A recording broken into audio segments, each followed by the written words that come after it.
नमस्कार। सभी को हमारा हार्दिक नमस्कार है, अभिनंदन है। साथियों, बहुत दिन हो गए और आपके समक्ष लाइव नहीं आ पाया था और वजह आपके सामने था। एक संकल्प था जो पूरा हुआ और आज चूंकि उत्सव का माहौल आज से भारतवर्ष में, खास करके उत्तर भारत में शुरू हो गया है,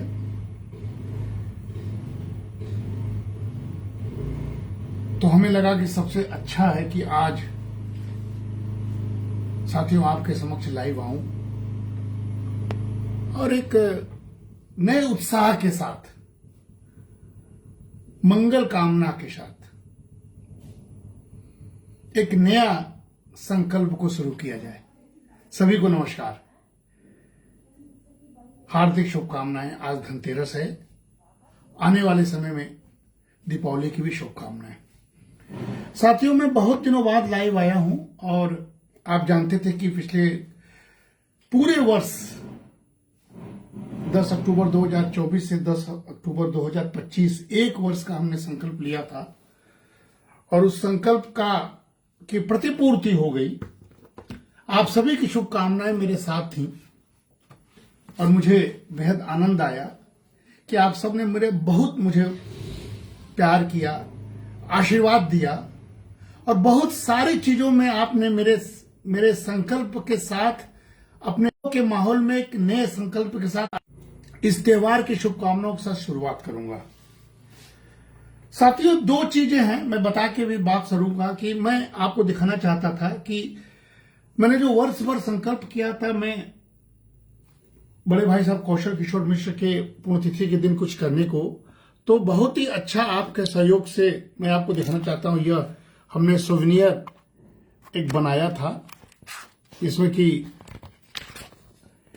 हमारे काशी हिंदू विश्वविद्यालय के सामाजिक विज्ञान संकाय के हॉल में बनारस के प्रथम नागरिक अशोक तिवारी, डीन, सारे हेड्स, दयाशंकर मिश्र दयालु, आयुष मंत्री जिनका आज उस मंत्रालय का ही दिन है, ये सब हमने परिपूर्ण करके लगभग 112 पन्ने का यह मैंने स्मारिका विमोचित किया था। दूसरे साथियों, मैंने संकल्प लिया था, बड़े भाई साहब ने एक काम किया था। अंतिम समय में उन्होंने कहा था कि वो काम पूरा हो जाता, लेकिन वो चले गए।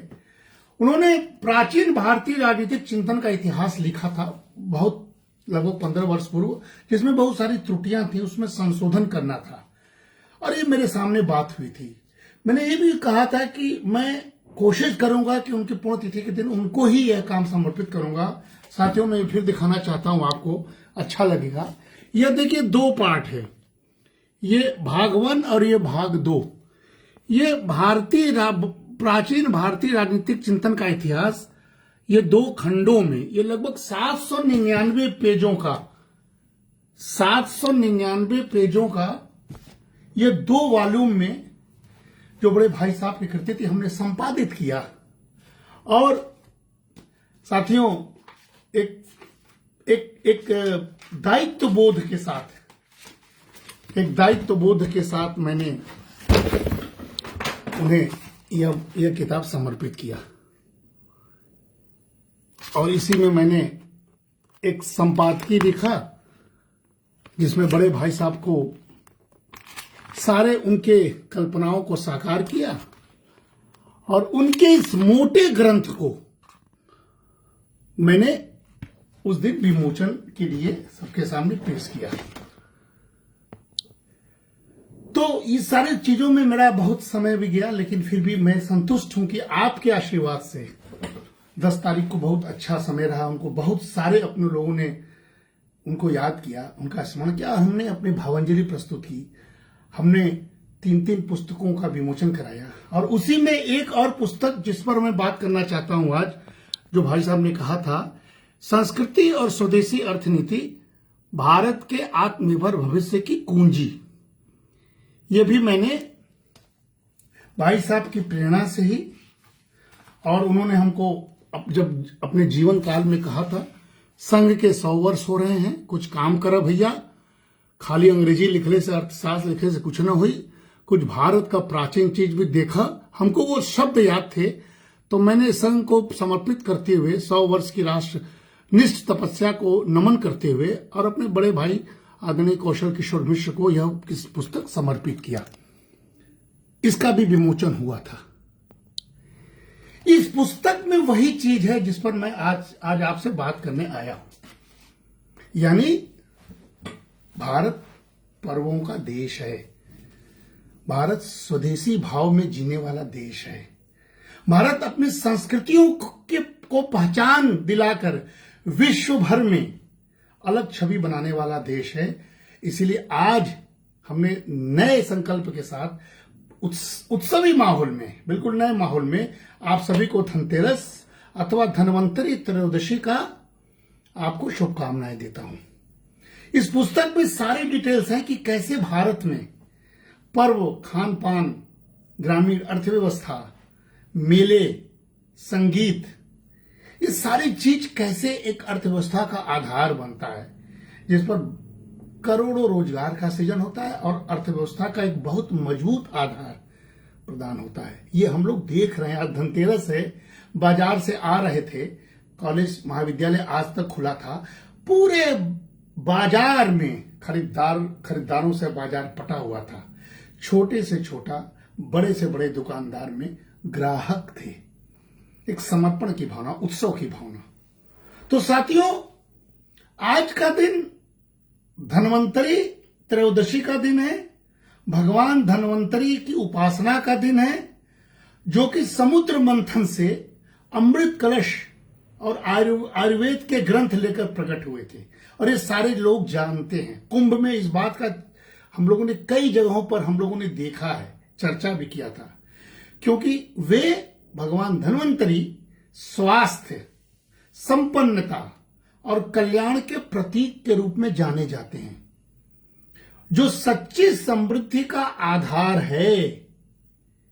ये दुनिया के अर्थव्यवस्था या दुनिया के अर्थशास्त्र या ट्रंप का टैरिफ या इकोनॉमिक्स के नोबेल प्राइज विनर्स जो इनोवेशन पर बात करते हैं, वो अर्थशास्त्र नहीं है। यह अर्थशास्त्र हमारा पारंपरिक सांस्कृतिक कलेवर में भरा पड़ा है, जिसके कुंभ से अमृत झलकते हैं। आरोग्यम भाग्यम बलम दीर्घमायु धनम धर्म प्रजाम पशुंच यक्षतु धन्वंतरी का स्रोत है। और हम लोग मनाते हैं ये। आज काशी विश्वनाथ के बगल में मानपूर्णा का वो जब द्वार खुला तो उसमें वो चित्र भी उपस्थित हुए हैं। यानी भगवान धन्वंतरी हमें और आप सभी को, जो हमारे साथ जुड़े हैं, स्वास्थ्य, सौभाग्य, बल, दीर्घायु, धन, धर्म, संतान और पशुधन प्रदान करे। आरोग्यम भाग्यम बलम दीर्घमायु धनम धर्म प्रजाम पशु चक्षतु। आज आप सभी को मैं समर्पित करता हूं। आज नए उत्साह के साथ मैं अब आज से आप सभी के बीच समर्पित होऊंगा। साथियों, कहने का अर्थ है कि बहुत दिनों बाद लाइव आया हूं। सारा काम हो गया, संपन्न हो गया, संकल्प पूरा हो गया, मन तृप्त है, मन संतुष्ट है, पर्व का समय आ गया। आप सभी के साथ पर्व मनाने की इच्छा हो रही है। भाई साहब का स्मरण भी कर रहा हूं। लेकिन सच्चा धन क्या है? वही है जो धर्म और स्वार्थ से जुड़ा है।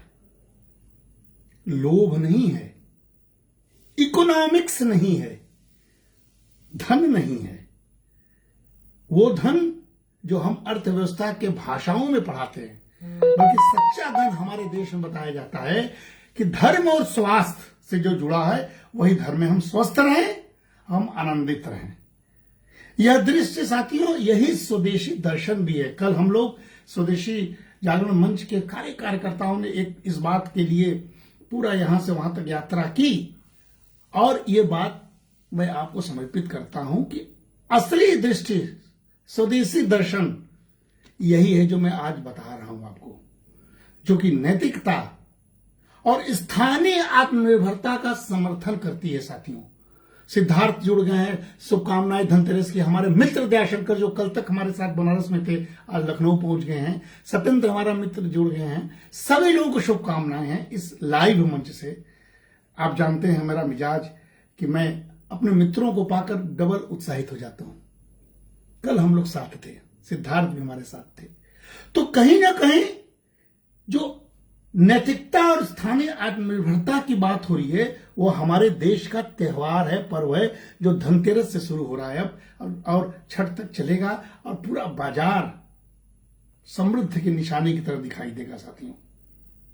साथियों, सारे लोगों को पता है कि समुद्र मंथन की कथा सब जानते हैं, और धन्वंतरी भगवान जिसे हम लोग कहते हैं, समुद्र मंथन से अमृत कलश ही लेके निकले थे। और अमृत का मतलब समृद्धि, जिसके लिए राक्षस, सुर और असुर दोनों लड़ गए थे। और जहां जहां छलका था वही तो कुंभ था, वही तो हम लोग महाकुंभ मनाए अभी।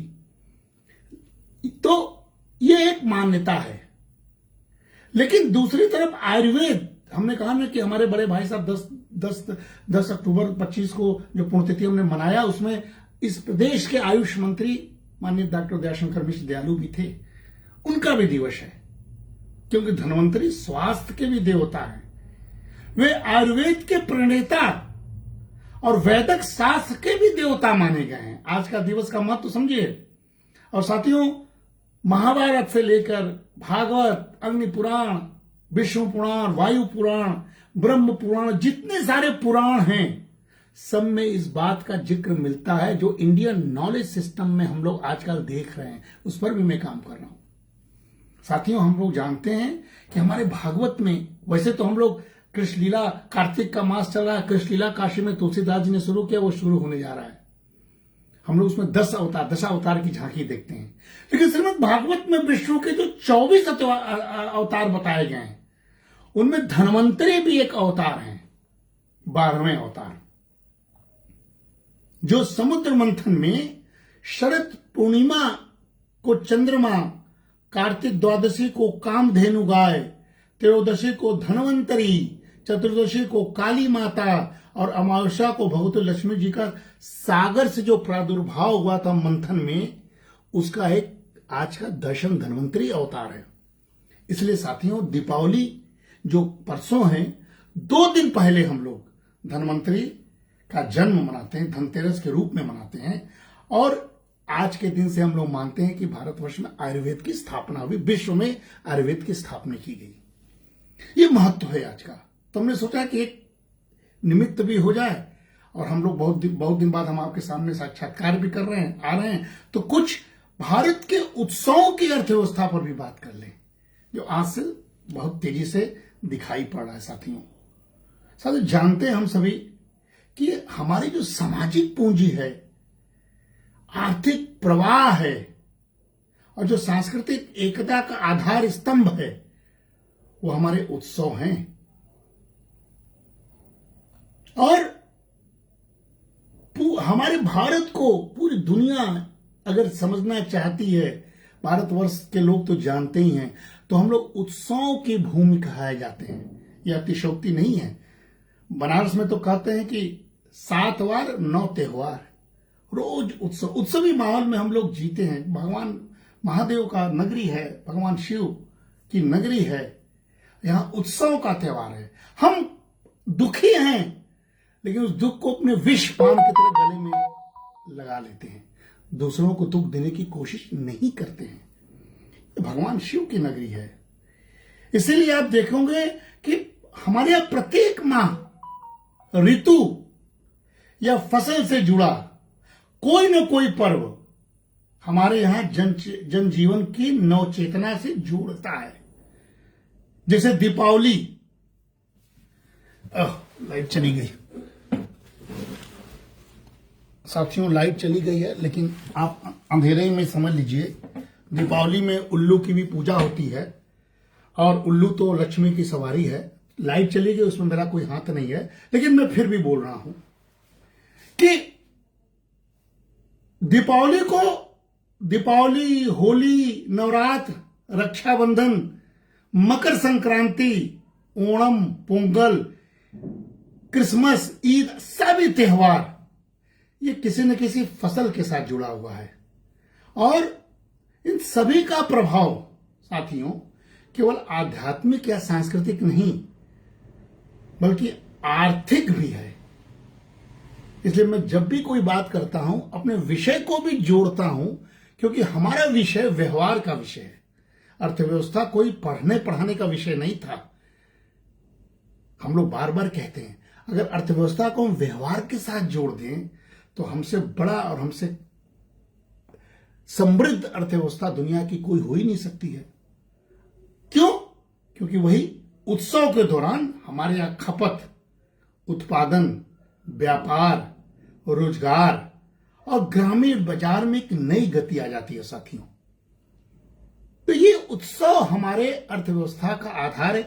यही हमने इस पुस्तक में बताने की कोशिश की है, जिसका कि विमोचन हमने भाई साहब के प्रथम पुण्यतिथि पर किया। साथियों, ऋग्वेद में कहा गया है सहस्राक्ष समग्रिष्णु प्रजापति वर्जयात। सृष्टि का प्रत्येक कार्य यज्ञ स्वरूप है।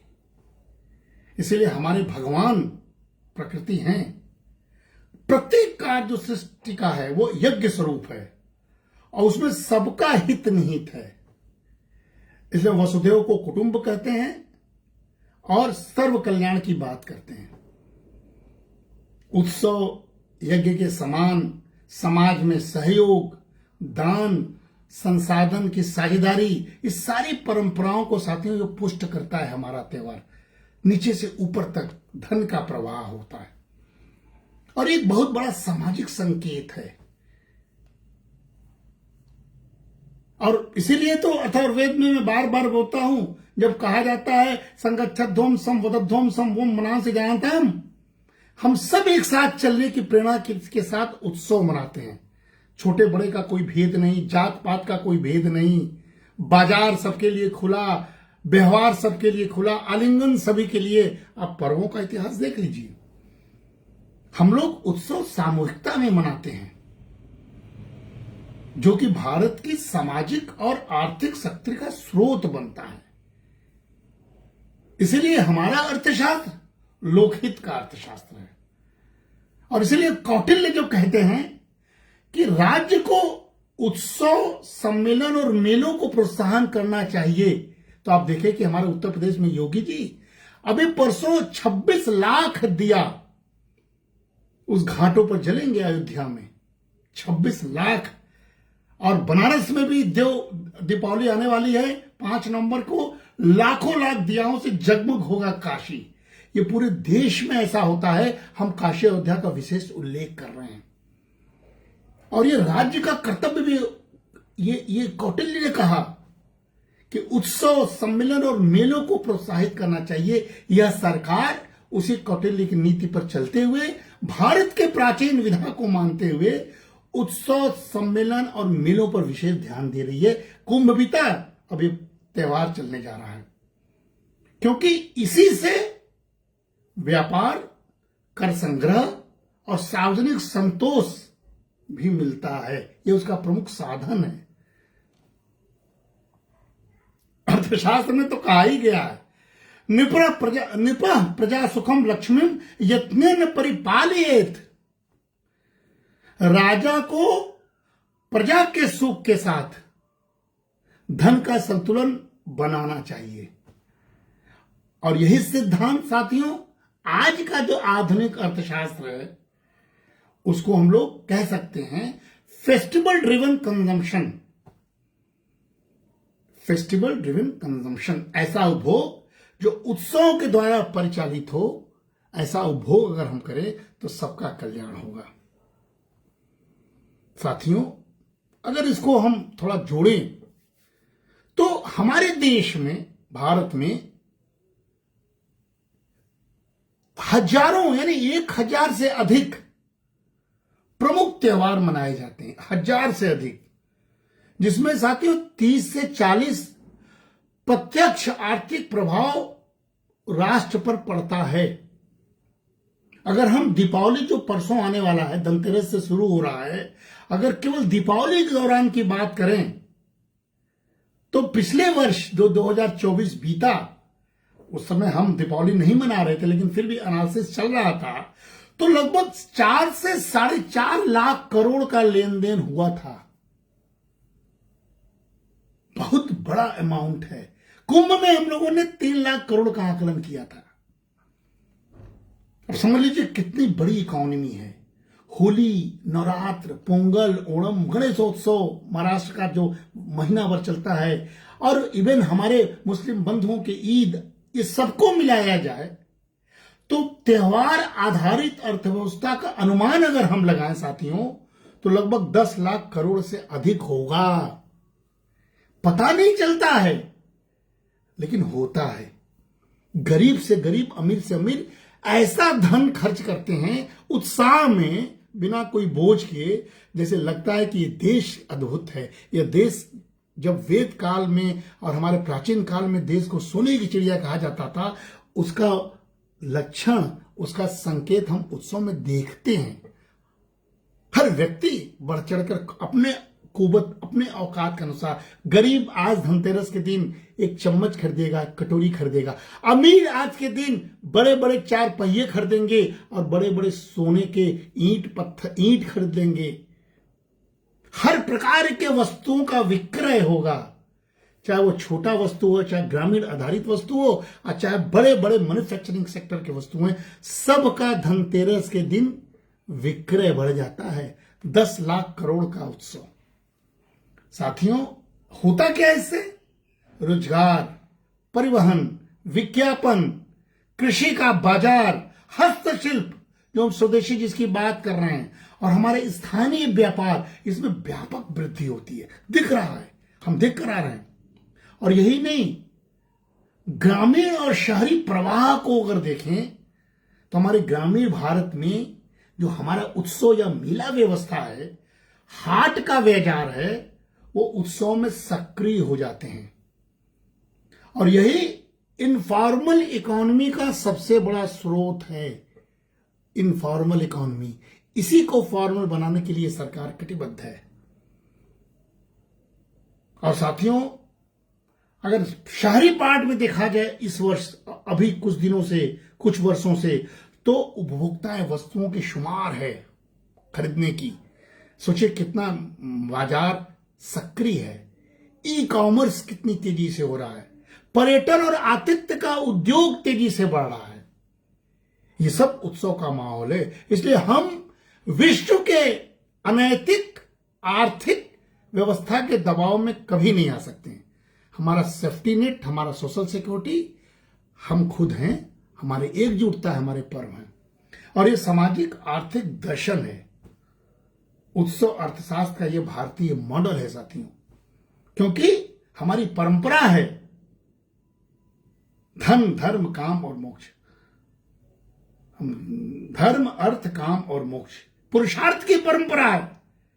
यहां केवल धन उपभोग का साधन नहीं है, बल्कि धर्म की साधना का उपकरण है मात्र। हम धनतेरस को भगवान धन्वंतरी का जयंती मना रहे हैं। हम लक्ष्मी गणेश की पूजा करते हैं, हम ईश्वर की आराधना करते हैं। इसी में हनुमान जयंती आएगी दीपावली के दिन। हम धर्म के कलेवर में धन का प्रयोग कर रहे हैं। धर्मेण अर्थ प्रजनीय, मनुस्मृति ने कहा, भाई साहब कहते थे, धर्मेण अर्थ प्रजनीय, धन धर्म पूर्वक अर्जित किया जाना चाहिए। यह धर्म जनित अर्थव्यवस्था का प्रभाव लोग स्वेच्छा से खरीद रहे हैं और व्यापारी उस उत्सव के माहौल में बेच रहे हैं। कितना अच्छा सुंदर दृश्य होगा। दुनिया में ऐसा दृश्य कहां आप देखते होंगे। साथियों, दान भी होता है। गरीब से गरीब उससे पलते हैं। दान और वितरण के माध्यम से हमारे इस उत्सव की अर्थव्यवस्था में संपत्ति का पुनर्वितरण होता है। ये सारी बातें हमने लिखा है।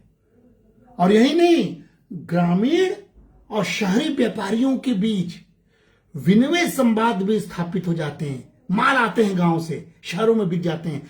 फूल माला हमने देखा है। फूल माला का व्यापार सुबह सुबह इसी पटेल चौक के पास, विद्यापीठ के पीछे सैकड़ों गाड़ियां उतरती हैं। फूल का एकदम बाजार लगता है और चुटकी बजाते वो बिक जाता है और गरीब से गरीब लोग उस पूरे के पूरे शहर में उसको छोटे छोटे व्यापारियों के रूप में, फुटकर व्यापारियों के रूप में बेचते हैं और धन अर्जित करते हैं। फूलों का व्यापार, यह अर्थ संवेदना को नैतिकता से जोड़ता है साथियों। इसीलिए हम इसे सांस्कृतिक अर्थव्यवस्था बार बार कहते हैं। हमने इस किताब में जोर दिया है सांस्कृतिक अर्थव्यवस्था की बात हम लोग किया जाए साथियों। इसीलिए हमने सोचा कि कुछ इस तरह की बात करके आज आपको शुभकामनाएं देते हैं। सुवर्ण भद्र भूतानां मनुष्याणां विषाम पति, ऋग्वेद में एक सूत्र है। स्वर्ण और समृद्धि मानव कल्याण के लिए है। अब देखिए ऋग्वेद कहता है, क्यों लोग खरीदते हैं, लोग उसका मजाक उड़ाते हैं, कुछ लोग सोचते हैं कि व्यर्थ है, कुछ लोग सोचते हैं कि व्यापारियों का, ऐसा नहीं है। हमारे यहां हम लोग तो सोने की चिड़िया हैं। आजकल स्वर्ण ही सबसे बड़ा धन माना जा रहा है। स्वर्णम भद्रम भूतानां मनुष्याणां विषामपति, स्वर्ण और समृद्धि मानव कल्याण के लिए ही है। इसीलिए स्वर्ण को लोग अपने पास रखते हैं। इसलिए त्योहारों में, आज धनतेरस है, स्वर्ण, रजत, वस्त्र, वस्तुओं, इसकी खरीद की भावना जो होती है वह भोग नहीं है, एक योग बन जाता है। और यह योग अप्रतिम है साथियों। इसीलिए हमारे देश में क्या है, हम बचा कर भी, गरीब बचाता है और धनतेरस के दिन खरीदता है। त्यागेन अमृतत्वा मनुषु, त्याग के द्वारा, हमारे यहां कहा गया है, त्याग के द्वारा ही अमरता प्राप्त हो सकती है। जीते तो सभी हैं, अमर कौन होता है? मरना सभी को है, मरने के बाद अमरत्व की प्राप्ति कैसी होती है? ये इस बात का वर्णन है कि आप इस तरह के भावनाओं के साथ अगर दान आदि करते हैं तो आप अमरत्व को भी प्राप्त करते हैं, और यही आनंद है। इसलिए आनंद और अर्थ का संतुलन हमारे यहां बताया गया है। आनंदाध्य खलिमावानी भूतानि जायन्ते, आनंद से ही सृष्टि की उत्पत्ति होती है। इसलिए हमारा काशी आनंद का आनंद है, हमारे शिव आनंद के देवता हैं, महादेव हैं, हम आनंदवासी हैं, हम आनंद के शहर में रहते हैं और आनंद से ही सृष्टि की उत्पत्ति होती है साथियों। इसीलिए उत्सव का उपभोग केवल खर्च नहीं है। आज हम जिस निमित्त आपसे बात कर रहे हैं कि धनतेरस में लोग खर्च करते हैं, यह केवल खर्च नहीं है बल्कि आनंद का सृजन एक प्रक्रिया है। लोग आनंदित होते हैं, सबके हाथों में कुछ न कुछ खरीदारी का चीज। अब कल्पना कीजिए, हम तो देख कर आ रहे हैं, इसलिए हम बैठकर आपसे बात कर रहे हैं। पूरे शहर को घूम कर आए हैं, पूरा काम करके आए हैं, हमने भी कुछ खरीदा है, हमारे घर भी कुछ खरीदा जा रहा है। घर घर में छोटा बड़ा किसी जात का, उसके हाथों में बच्चे स्कूटर पर बैठ के, माँ बाप के साथ गाड़ियों में बैठ के, लोग पैदल, रिक्शा पर, ई रिक्शा पर, उत्साह के साथ, कोई दुख नहीं, कोई दारिद्र्य नहीं, कोई दारिद्र्य का दर्शन नहीं, कोई असहायपन नहीं, सब खरीद कर ला रहे। लक्ष्मी गणेश की मूर्ति, माला, फूल, पूजा का सामान, बर्तन, अद्भुत दृश्य है। इस दृश्य को महसूस करेंगे तो आनंद आएगा साथियों। इसलिए उत्सव खर्च का नहीं है, आनंद सृजन की यह प्रक्रिया है। इसीलिए यह अर्थव्यवस्था को उपयोग से, जिसको हम लोग यूटिलिटी पढ़ाते हैं, यह बेकार की बात है, उपयोग से अनुभव की दिशा में ले जाता है। इसका क्वांटिफिकेशन कोई कर नहीं पाया आज तक। आनंद का अनुभव, तृप्ति का अनुभव, सुख का अनुभव, उसका कोई क्वांटिफिकेशन नहीं कर सकता है। जो कर दे कल ही उसको नोबेल मिल जाए। नोबेल वालों को पता ही नहीं है कि आनंद का क्वांटिफिकेशन कैसे हो जाए। इसलिए हमारी अर्थव्यवस्था केवल लेन देन खर्च की बात नहीं करता, उपयोग की बात नहीं करता। हम अनुभव, हमारा अनुभव है, हम आनंदित होते हैं, इसलिए सकारात्मक रूप से ये बात करते हैं साथियों। कुल मिला जुलाकर हमारा देश उत्सव का देश है, और यह उत्सव की अर्थव्यवस्था हमारे देश की, यह जीडीपी या उपभोग की वृद्धि नहीं है केवल हम जीडीपी के मेजरमेंट में बात नहीं करते हैं कि जीडीपी बढ़ जाएगा, जी वो तो बढ़ेगा ही, उपभोग बढ़ जाएगा, वो तो बढ़ ही रहा है, बल्कि यह सामाजिक एकता, लोक सहयोग और सतत विकास की जीवंत परंपरा है। इसीलिए बनारस दुनिया की प्राचीनतम जीवित शहर है, परंपरा सतत चली आ रही है। और हमारे प्राचीन ग्रंथों में यज्ञ, मेला, सम्मेलन, ये सारे चीजों का वर्णन होता था। वो उस समय का अर्थव्यवस्था था जो आधुनिक बाजार के समरूप हम मान सकते हैं। इसीलिए साथियों, भारत के जो वोकल फॉर लोकल का कॉन्सेप्ट है, स्वदेशी भावना का कॉन्सेप्ट है, ट्रंप को जो जवाब है वो हमारे उत्सव ही जवाब है, हमारी एकता ही जवाब है। वो थर-थर कांपते हैं सब चीजों से।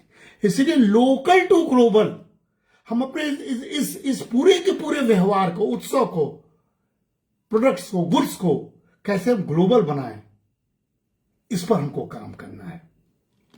इसीलिए लोक संग्रह में वापी संप्रशंक तुर्महसी, जन कल्याण को लक्ष्य बनाकर हमें कर्म करना ही होगा।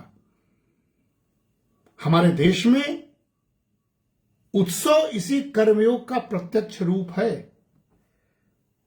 हम आनंद से मोक्ष की यात्रा करते हैं, हम मर के मोक्ष की कल्पना नहीं करते हैं, हम जीते जी आनंदित होकर मोक्ष की कामना करते हैं। इसीलिए भारत की सांस्कृतिक चेतना को हमें बचाना होगा और स्वदेशी मॉडल को ही अपनाना होगा।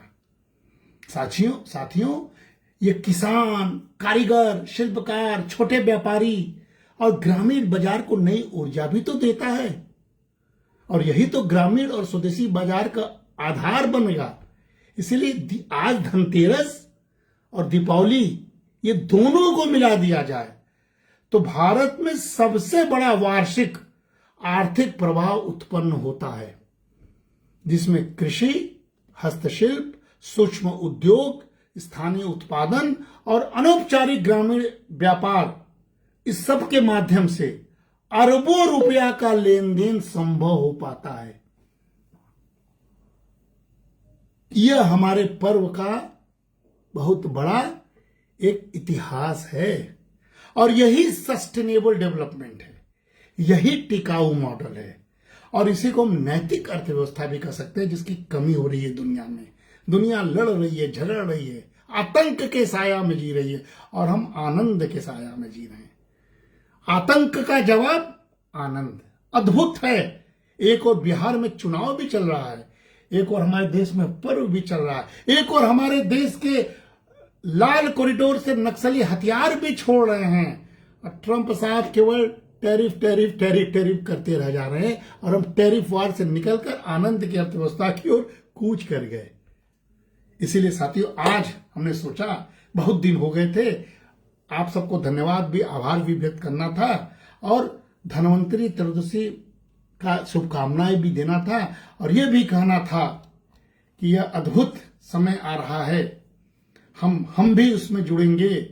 जो हमारे स्थानीय शिल्पकार और कारीगर हैं, जो मिट्टी के दिए बनाते हैं, उनको जरूर खरीदें, पीतल के बर्तन की खरीदारी कर लें, खिलौने खरीदें, बुनाई वस्त्र वगैरह जो हाथ से बना उसको खरीदें। इससे कारीगरों को साल भर उनके परिवार का पालन पोषण होता है। यही हमारी अर्थव्यवस्था का आधार है। हमारे वाराणसी में, मुरादाबाद, फिरोजाबाद, कच्छ, पुरी, इस सब आदि में छोटे उद्योग और शिल्प समूह ये उत्पादन के केंद्र हैं, इनको इग्नोर मत कीजिए।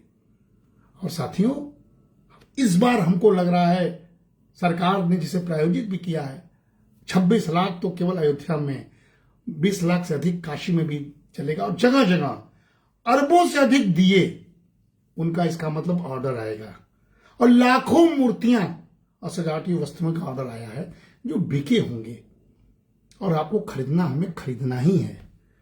हमारे डीएवीपीजी कॉलेज में हम लोगों ने काशी शिल्पोत्सव का आयोजन 2 दिन पहले किया था। बच्चों में उत्साह, बच्चों ने हाथों से बनाया, हैंडमेड सारी चीजों को बनाया, कोई चीज बिना खरीदे उसका इस्तेमाल करके, हुनर से बनाकर, जो भी थोड़े बहुत लागत हुआ उसको बनाकर उन्होंने प्रदर्शन किया, हम सब ने खरीदा, आनंदित हुए।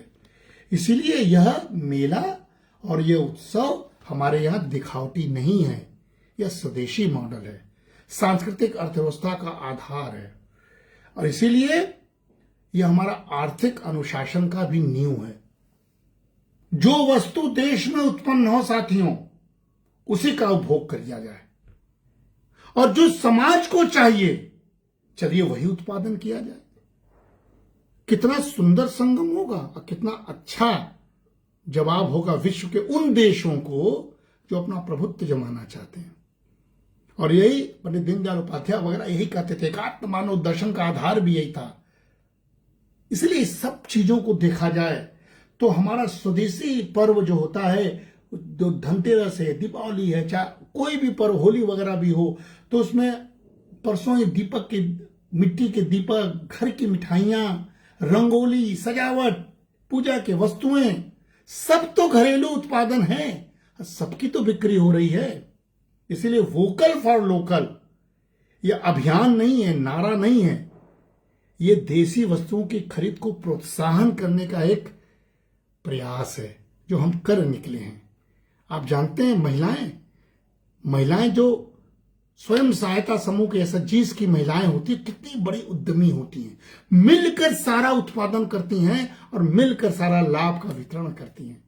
वो सीधे ऐसे महिलाओं को, ग्रामोद्योग इकाइयों को सीधा लाभ पहुंचा है। इसीलिए स्वदेशे पूज्यते राजा विद्वान सर्व पूज्यते, जो चाणक्य की नीति है कि अपने देश का संवाहक है वही पूज्य होगा। जो ज्ञानवान है वो तो उसको तो आदर पाना ही है, ईर्ष्या वाले करते रहें, लेकिन ज्ञानवान को तो आदर मिलता ही है, चाहे हंस के मिले चाहे रो के मिले, हमको मालूम है। इसीलिए हम लोग आनंदित भी रहते हैं। और इसी के साथ हम आपको एक बार फिर से धनतेरस की शुभकामना देते हैं, दीपावली की हार्दिक बधाई शुभकामना देते हैं और इस बात का आभार व्यक्त करते हैं कि वर्ष भर आप लोग हमारे साथ रहे, हमसे जुड़े भी। हमने अपने वादानुसार 3 कृतियों का विमोचन कराया। अभी भी मुख्य काम बचा है, कौशल भैया के पूरे ग्रंथों को एक समूहित करके उनके लिए समर्पित करने का समय हमारे पास है। लेकिन अब तक आपने जो किया वो मेरे लिए एक पूंजी है।